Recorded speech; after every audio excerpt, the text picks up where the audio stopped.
بسم اللہ الرحمن الرحیم الصلاۃ والسلام علیک یا سیدی یا رسول اللہ وعلی آلک واصحابک یا سیدی یا حبیب اللہ۔ حضرات گرامی قدر، آج میرا موضوع ہے ساس اور سسر کے حقوق کیا ہیں۔ سب سے پہلے تو میں اللہ رب العزت کا شکر ادا کرتا ہوں، اس نے ہمیں بہترین صورت کے اندر تخلیق فرمایا۔ پھر اس ذات کا شکر ہے کہ اشرف المخلوقات بنایا۔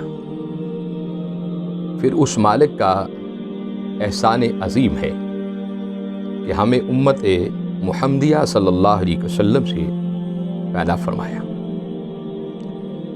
پھر اس بے نیاز اس مالک اور خالق کا احسان ہے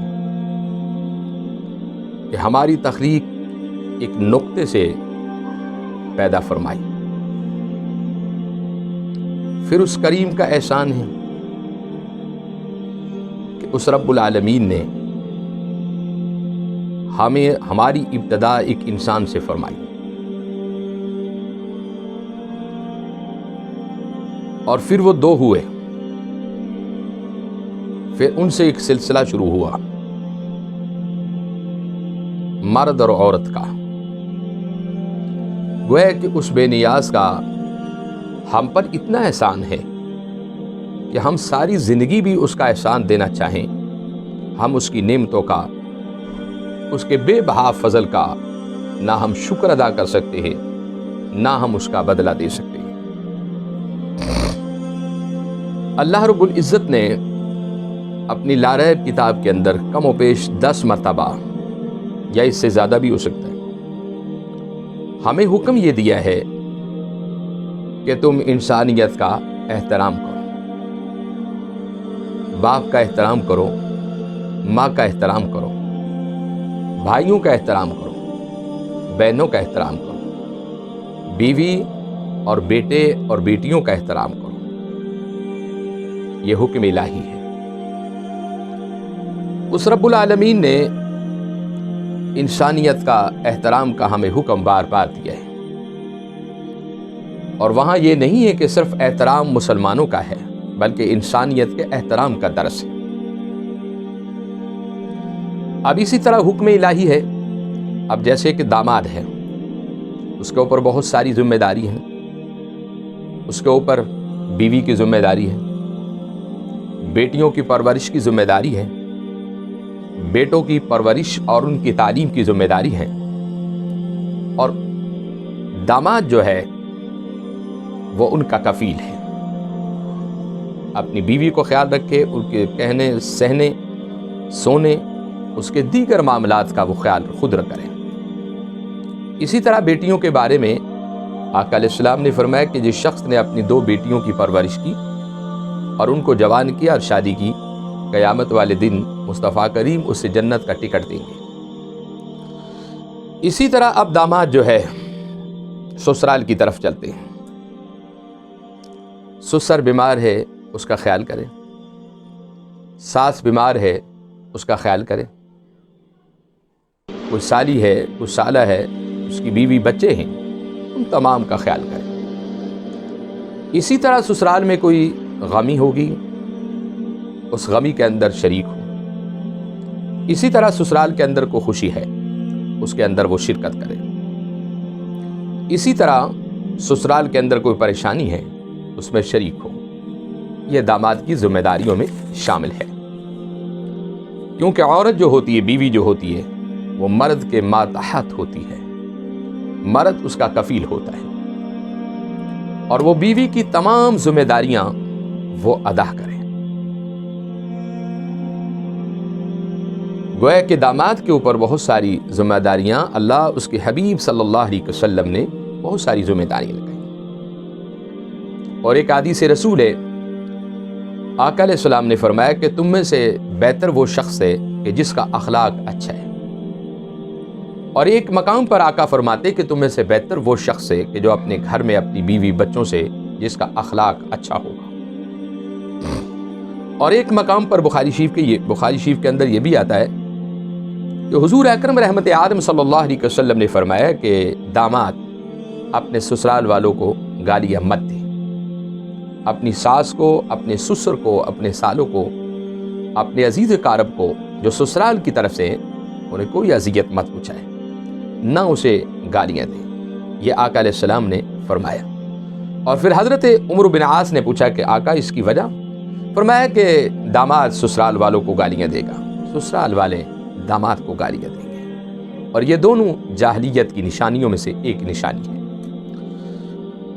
اسی طرح سسرال کے بارے میں حضور اکرم رحمت عالم صلی اللہ علیہ وسلم نے فرمایا کہ ان سے اچھا سلوک رکھو۔ بلکہ آقا علیہ السلام کی سیرت اٹھا کر دیکھیں کہ جب سیدہ خدیجہ الکبریٰ کا وصال ہو گیا تو آقا علیہ السلام ہر سال جب قربانی کرتے، آپ قربانی کا کچھ حصہ اپنے سسرال فیملی میں بھیجا کرتے تھے۔ حضرت سیدہ خدیجہ الکبریٰ کی سہیلیوں کو آپ گوشت بھیجتے۔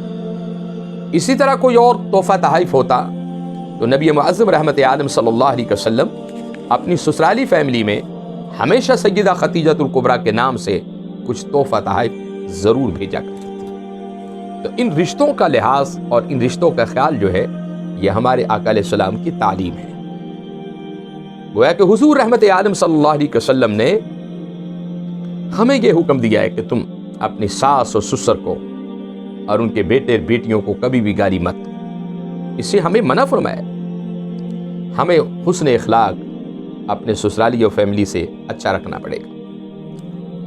اب اسی طرح بیوی کو بھی حکم ہے کہ بیوی جو ہے اپنے خامد کے باپ، خامد کی ماں، خامد کے بھائی، خامد کی بہنیں، خامد کے تمام عزیز و اقارب جو ہیں ان کا لحاظ کرے، ان کا خیال کرے۔ اور حقیقت تو یہ ہے کہ جب اس گھر میں وہ آ گئی ہے تو اب خامد کا باپ کو اپنا باپ سمجھے، خامد کی ماں کو اپنی ماں سمجھے، خامد کے بھائیوں کو اپنے بھائی سمجھے، خامد کی بہنوں کو اپنی بہن سمجھے۔ اور جب یہ تصور اپنے ذہن اور اپنے خیال کے اندر بٹھا لے گی تو یقیناً کبھی بھی سسرال کے اندر یہ لڑائیاں اور یہ جھگڑے نہیں ہوں گے۔ حقیقت یہی ہے، اگر بیوی بڑے گھر کی آ گئی ہے اور خامد کا گھر کمزور ہے وہ حقیر کی نگاہ سے دیکھے گی، لیکن ایسا نہیں ہے۔ اللہ کے رسول صلی اللہ علیہ وسلم نے فرمایا کہ میں نے عورتوں کی سرداری مردوں کو عطا فرما دی۔ اور پھر یہاں تک حضور اکرم صلی اللہ علیہ وسلم نے فرمایا اگر رب العالمین اپنی ذات کے علاوہ سجدے کا حکم کسی اور کو دیتا، وہ بیوی کو دیتا کہ تم خامد کو سجدہ کرو۔ اتنا حکم ہے، اتنا احترام ہے خامد کا۔ اور آقا علیہ السلام کی ایک حدیث رسول ہے کہ بیوی خامد کا احترام کرے، اس کا خیال کرے۔ آقا نے فرمایا کہ اگر بیوی تندور میں روٹیاں لگا رہی ہیں اور خامد نے اسے آواز دی، حکم دیا، اس کے لیے حکم ہے کہ وہ روٹیاں چھوڑ کر خامد کی خدمت میں حاصل ہو جائے اور اس کی تابعداری میں کھڑی رہے جب تک وہ اجازت نہ دے۔ یہ حکم ہے رسول اللہ صلی اللہ علیہ وسلم نے بیوی کو حکم دیا کہ تم خامد کی تابعداری میں کھڑی رہو۔ تو گویا کہ خامد اپنے سسرالیوں کا احترام کریں، بیوی اپنے سسرالیوں کا احترام کریں، اور کبھی بھی وہ گھر برباد نہیں ہوں گے۔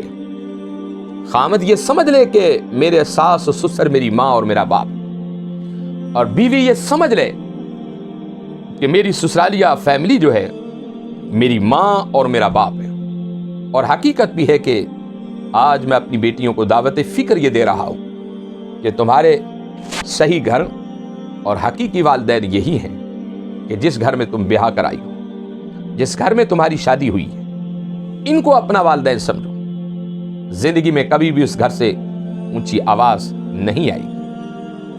گویا کہ ہم بیٹے اور بیٹی کو یہ دعوت فکر دے رہا ہوں، بیوی ساس کو اپنی ماں سمجھے، ساس بہو کو اپنی بیٹی سمجھے، یہ بھی ضروری ہے۔ بیوی ساس کو اپنی ماں سمجھے اور ساس بہو کو اپنی بیٹی سمجھے۔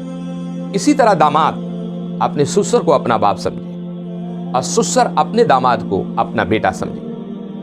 گویا کہ دونوں میاں اور بیوی جو ہے یہ گاڑی کے ایک پہیے ہیں، اور ایک پہیا بھی اگر پنچر ہو جاتا ہے، وہ کسی صورت میں بھی ہو جائے، تو آپ سمجھتے کہ گاڑی کا چلنا مشکل ہو جائے گا۔ اس لیے ضروری ہے کہ دونوں، خامد بھی اور بیوی بھی، ان دونوں پر بہت ساری ذمہ داری ہے۔ اللہ رب العزت کی حضور میں دعا ہے کہ مولا کائنات ہمیں ان رشتوں کی پہچان عطا فرمائے۔